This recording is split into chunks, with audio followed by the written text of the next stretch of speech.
that many of you in the audience have questions for our pet expert, Greg Kleva. And if you have something to ask, please raise your hand. Oh, lots of questions, Greg. Hello. Hi, my name is Netta. I'm from Chappaqua here in New York.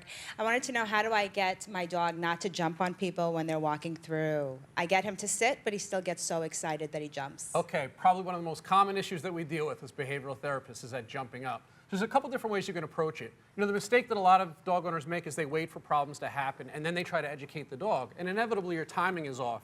So what you want to try to do is set that up, set the scene. Ask some friends who maybe aren't opposed to getting jumped up on once in a while. Ask them to put on their grungy clothes, I suppose, to come over and help you with that. And what you want to do is time your correction right on the money. As soon as you see the dog tensing to jump, you want to issue a little bit of a growly correction, a verbal response.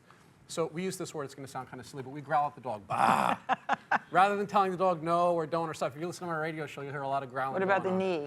Well, the knee is a little bit more of a physical approach. It's a little unpleasant for the dog. So you can be firm, but be fair, and you never have to be physical with your dog to correct or control it.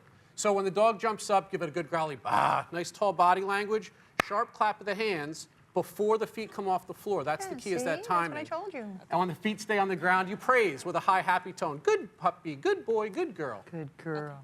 Great. Repetition and practice. Good luck. Next Thank question. you. Hi, Martha. Hi, Greg. I'm David from Baltimore, and I've just wanted to say that I am the proud owner of two beautiful Shih Tzus, Sebastian and Valentino. And my question for you today is that they get terrible anxiety in the car, and I just wanted to know how I could make their car ride more enjoyable. Okay, very good. Is it like motion sickness, do you It think? can be motion sickness. If it's motion sickness, you can try to a stress-relieving remedy like a Bach Flowers rescue remedy or a dog-appeasing pheromone will sometimes take the edge off a little bit.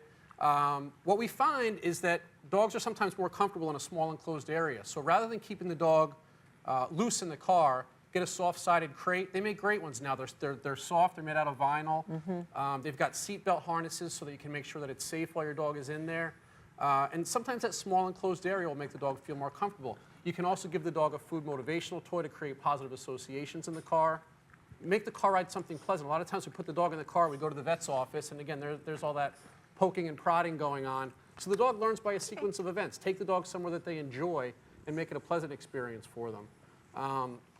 That's the best way to get them used to that car ride. A lot of people also don't know that, they think if I put my dog in the car, the dog's going to get sick and vomit all over my back seat. So they don't feed the dog. But the dog will actually feel more comfortable with a little something in its stomach. So maybe an hour before the car ride, give it about half the food that you would typically give it, and that might get the dog to ease in the car ride as well. Great. Thank you. Good luck, David. Right there. Hi. My name is Kathy. I'm from Rumson, New York. And my question is, my son-in-law and I have a disagreement. Does a dog need a strong master, or is it okay to have it just a member of the family, an equal member? That's a great question. You know, dogs are pack animals, and they don't know that they're in a mixed human-dog pack. More than anything else in their life, they crave leadership. So we hear this word dominance a lot in dog training. Everyone thinks that dominance is a dirty word because when we hear about that or when we think about it, we think we're talking about physically dominating the dog or pinning the dog down. And you don't need to do that. What a dog sees as good leadership or as dominant is who is making the rules, who is influencing the other animals in the pack. How do you behavior. establish that right off the bat? Make sure the dog isn't the one that's asking for petting. And if they do ask for petting, just ignore them for a moment until they stop, and then invite them back over and pet them as much as you want. Don't let them tell you when to pet them. Don't let them tell you when to play with them. So you're the rule maker in the relationship. Also important is consistency. Make sure everyone in the family knows the rules. When you bring your dog home, whether it's a rescue dog that's more mature or a puppy, sit down with the family and ask, where's the dog going to be allowed to sit, on the couch or off the couch? How is the dog allowed to greet our guests? Which room is the dog allowed to go into? And make sure everyone is enforcing those rules consistently. And just by doing that, you're going to get the dog to understand that there is some strong leadership, again, which the dog really craves. Very, very good questions. And thank you, Greg, for your great answers. Thank you. Be sure to listen to Greg's radio show. It's A Dog's Life, Thursdays at 8 p.m. on Martha Stewart Living Radio, Sirius Channel 112 and XM 157. And if you have a question to ask him, call the radio show. For more information, visit our website. We'll be right back. Hi, girls.